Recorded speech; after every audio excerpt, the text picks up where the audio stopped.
Assalamualaikum warahmatullahi wabarakatuh. Innal hamdalillah nahmaduhu wa nasta'inuhu wa nastaghfiruhu wa natubu ilayhi wa na'udzu billahi min shururi anfusina wa sayyiati a'malina.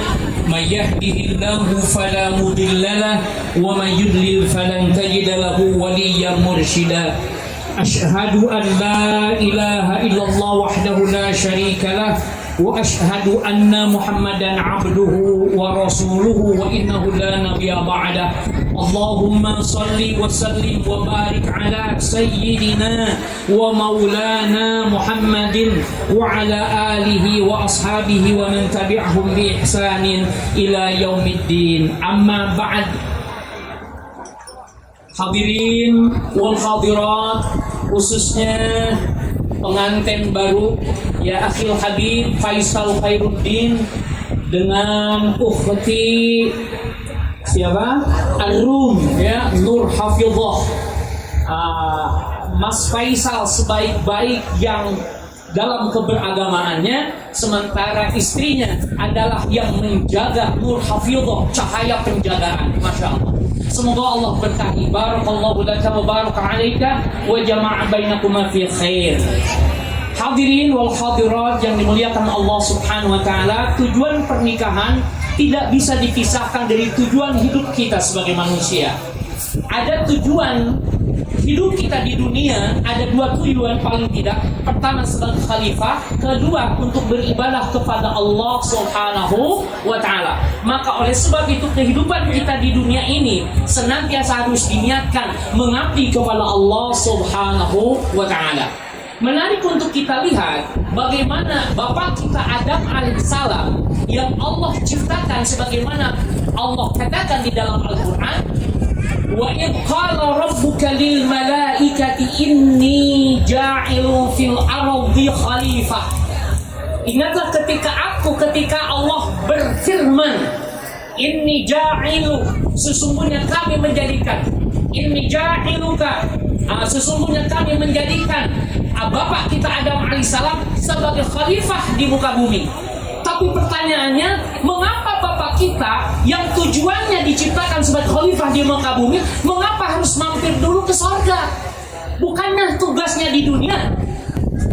Nah, maka oleh sebab itu ikhwan, dapat dipahami bahwa tugas Nabi Adam, tugas Bapak kita adalah mengaplikasikan bayangan-bayangan sorga di muka bumi.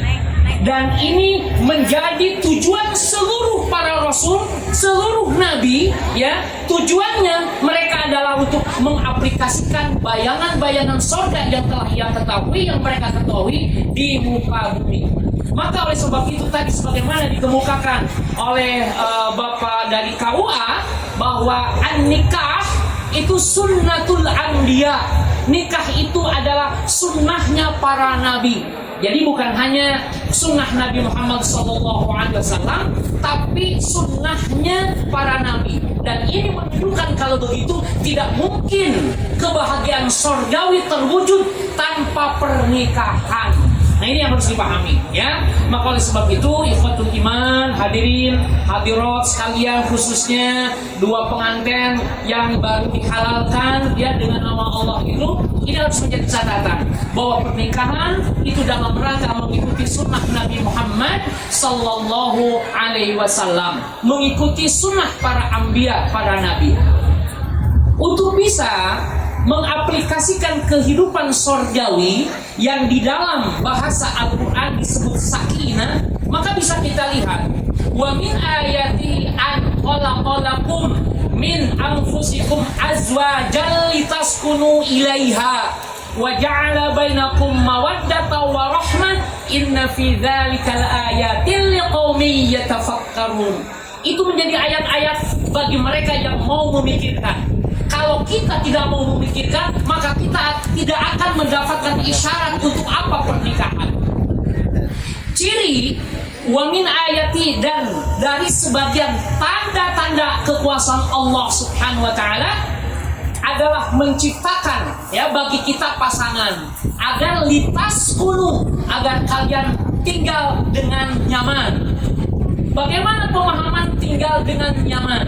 Litas kunu. Kemudian nanti di dalam di surat Al-Baqarah Allah mengatakan wa qulna ya adamus kun anta. Ya, wahai Adam, tinggallah engkau bersama istrimu di dalam surga. Maka uskunu atau sakinah itu berawal dari kata sakana, tinggal dengan tenang. Pisau di dalam bahasa Arab disebut asikin. Jadi kalau ada di antara kita namanya asikin, artinya berarti pisau, gitu ya. Asikin yusama bi asikin dalam bahasa Arab. Pisau disebut asikin dalam bahasa Arab karena dia mampu menjadikan ayam yang bergejolak karena ketakutan, kemudian ketika disembelih dengan Bismillah Allahu Akbar, maka kemudian itu apa? Ayam berontak, burak, tapi pada akhirnya kemudian dia sakinah, menjadi tenang karena memang sudah mati. Seperti itulah gambaran kita ketika masih kecil, kita menginginkan pasangan. Setelah dewasa, dorongan itu semakin kuat. Maka kemudian Al-Islam diturunkan, memberikan solusi untuk dorongan-dorongan tadi biologis, maka dengan pernikahan. Maka oleh sebab itu mohon maaf ya, sakinah itu digambarkan seperti tadi, yang tadinya bergejolak, setelah kita ketemu, setelah dia ketemu dengan istrinya, maka perasaannya sudah menjadi tenang. Mohon maaf kalau ngerokoknya juga beda. Kalau sebelum ketemu istrinya ngerokoknya aja, subhanallah, mohon maaf sering saya gambarkan, mohon maaf ini gambaran yang tidak bagus ya. Ngerokoknya juga begini. Tapi setelah ketemu dengan istrinya, tahu maksud ketemu itu, tahu ya? Jim mim ain, ketemu itu. Ya, jim mim ain itu jamaah, ya, bisa jamaah, bisa jima gitu ya, jim mim ain. Nah, setelah itu maka kita bisa lihat setelah ditemukan, maka ngerokoknya juga beda.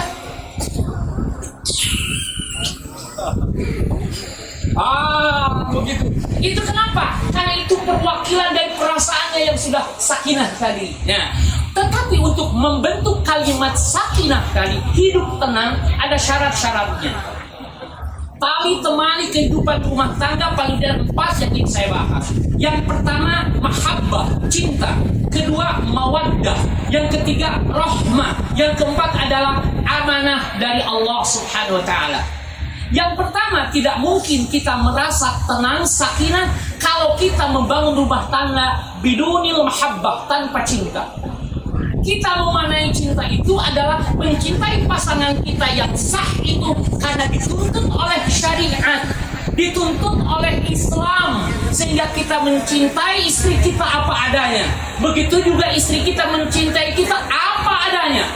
Apa yang tidak dimiliki tidak dituntut untuk diada-adakan, tapi apa adanya. Gitu ya, maka oleh sebab itu adalah mahabbah. Maka cinta itu terbangun dan membangun untuk mencintai Allah dan Rasulnya. Maka mencintai istri yang sah sama dengan mencintai Nabi. Siapa yang mencintai Nabi sama dengan mencintai Allah Subhanahu wa Ta'ala. Dasar itulah yang kemudian menjadi pendorong kita untuk merekatkan rumah tangga yang abadikan. Ini yang pertama, mahabbah. Kedua, mawaddah. Mawaddah asal kata dari mim, wawu, dal, ya, dan tak marbuto mawaddah. Yadullu ala, menunjukkan kekosongan. Menunjukkan juga mawaddah dalam pengertian kelapangan dada. Kenapa? Karena masing-masing kita mengosongkan penilaian buruk kepada pasangan kita. Ya, sang suami tidak pernah menemukan penilaian negatif kepada istrinya. Begitu juga istrinya juga tidak pernah menemukan penilaian buruk kepada suaminya. Maka dijadikan mawaddah itu kosong. Ya, maka karena tidak ada penilaian buruk kepada pasangan kita, maka dada kita menjadi luas. Karena luas, mawaddah ini biasanya terbentuk karena ada syahwat di dalamnya. Ya, ada syahwat di dalamnya begini. Misalnya, saya tidak tahu persis nanti kehidupan Akhi Faisal dengan siapa? Arum gitu kan, apakah menginginkan kehidupan masakan kuliner yang serba instan atau buat sendiri. Tapi gambarannya begini, Kalau misalnya Mas Faisal pulang kerja, kemudian Ananda Arum kemudian membuat sambal, ya, sedang di dapur gitu kan, bikin sambal semangat kan, kemudian Faisal lihat di pintu sambil bersandar melihat istrinya, dilihat istrinya sedang buat sambal, dilihat, dipandang, betapa cantiknya istri ini, alhamdulillah segala puji bagi Engkau ya Allah. Arum tidak tahu bahwa dia sedang diperhatikan oleh suaminya. Kemudian dia berpaling melihat Mas Faisal. Nah, seperti itulah mawaddah itu, pandangan pertamanya menghasilkan satu perasaan yang begitu indah. Melihat suaminya itu langsung senyum, sebagaimana Mas Faisal tadi melihat istrinya dengan penuh senyum. Itu mawaddah. Ketika orang lain memberitahu bahwa pasangannya punya kekurangan, maka dia akan mengatakan tidak, dia adalah pasangan yang tersempurna. Tidak ada lagi yang lebih sempurna dari dia, dari pasangan kita. Nah, itu apa? Mawaddah. Yang kedua adalah rahmah. Rahmah itu adalah upaya dan kekuatan psikologis untuk bisa diberikan kepada pihak lain yang dinilai tak berdaya. Itu rahmah, ya. Jadi kalau kemudian kita punya perasaan untuk membantu orang lain, berarti kita memiliki sifat rahmat. Allah Subhanahu wa Ta'ala memiliki sifat Ar-Rahman Ar-Rahim. Kasih sayang, betul, kasih sayang. Ar-Rahman, rahmat tadi. Kenapa Allah memiliki Ar-Rahman? Jadi begini, kalau seseorang sedang marah, dalam bahasa Arab disebut huwa ghadabun. Kalau marahnya begitu besar, maka menjadi huwa ghadban. Kalau kasih sayangnya biasa, itu rahim. Tapi kalau kasih sayang besar sekali, menjadi rahman. Itu ya. Tapi kalau kasih sayangnya terus menerus, tidak pernah berhenti, maka Allah disebut Ar-Rahim. Hanya saja Ar-Rahim, kasih sayang Allah itu yang Ar-Rahim hanya diberikan kepada orang beriman. Orang kafir pun disayangi oleh Allah dengan sifat Ar-Rahman, yaitu di dunia. Makanya orang kafir pun oleh Allah diberi harta, orang beriman pun diberi harta. Orang beriman diberi pasangan hidup, mereka pun diberi pasangan hidup. Kita diberi anak-anak, mereka pun orang kafir diberi anak. Bahkan belum nikah pun mereka sudah punya anak. Naudzubillah. Gitu ya. Nah, tetapi setelah ini Ar-Rahman.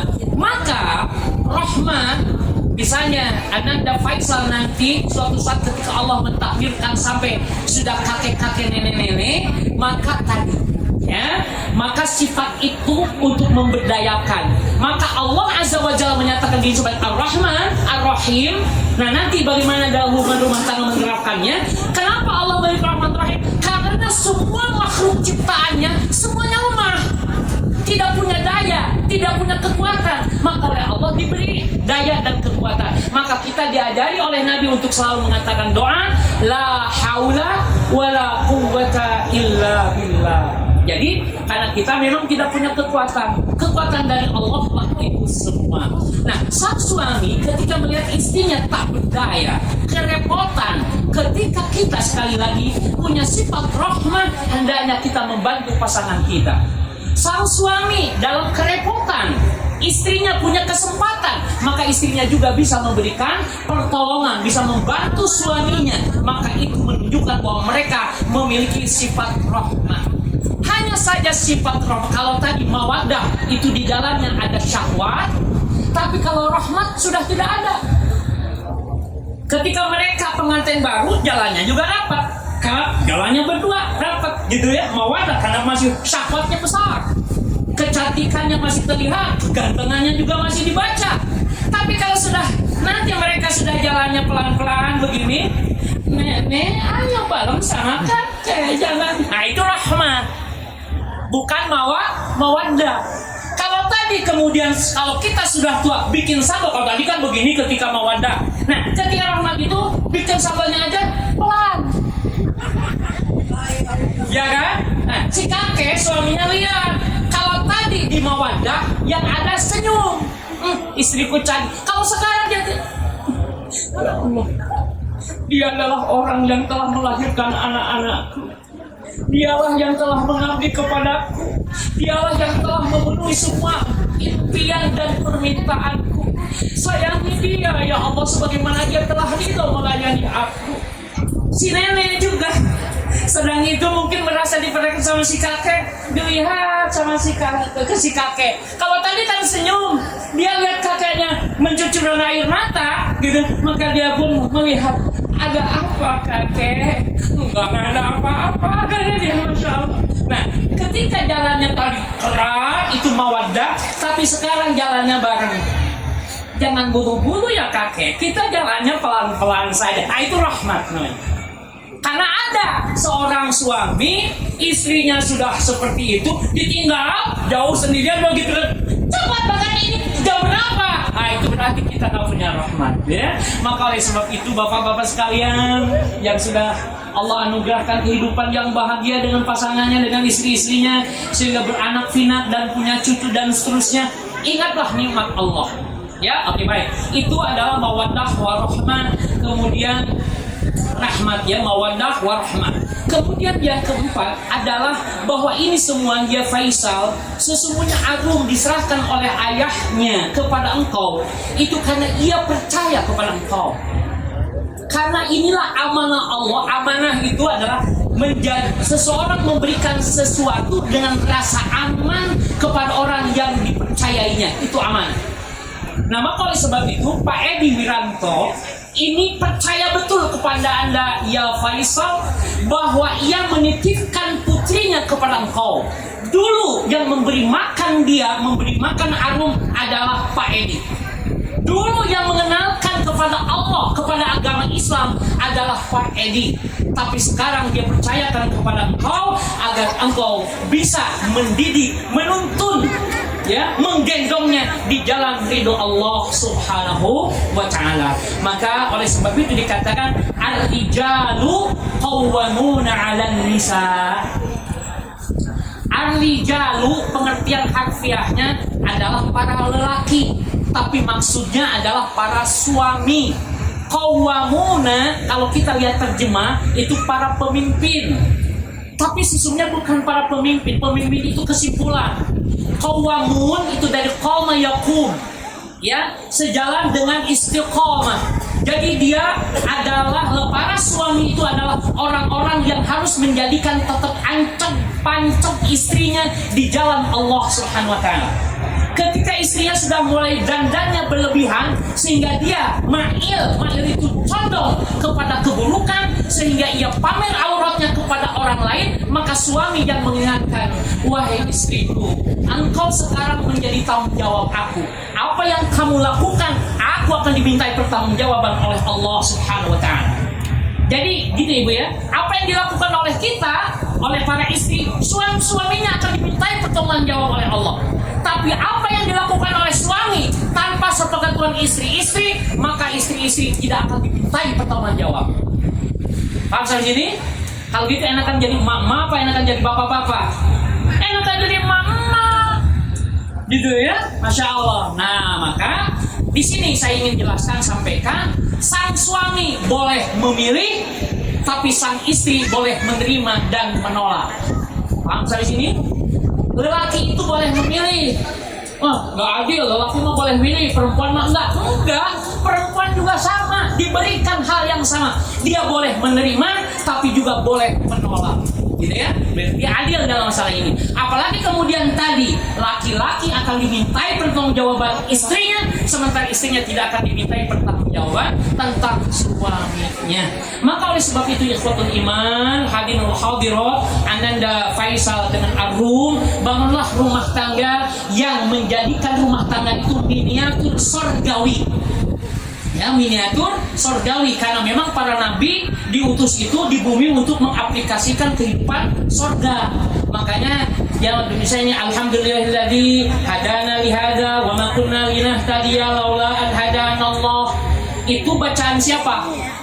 Alhamdulillahilladzi hadana lihada. Itu bacaan siapa? Itulah bacaan ahli surga. La haula wala quwwata illa billah. Itu bacaan siapa? Bacaan ahli surga. Maka oleh sebab itu sifat-sifat ahli surga harus diterapkan oleh kita dalam rumah tangga kita. Karena rumah tangga kita adalah miniatur surgawi. Saya kira tanpa saya harus memperpanjang penjelasan, oh ternyata berarti tujuan rumah tangga itu adalah membangun masyarakat miniatur, masyarakat surgawi, itu intinya. Sehingga kemudian kata hadis Nabi, man arada buhbuhatal jannah falyalzamil jamaah.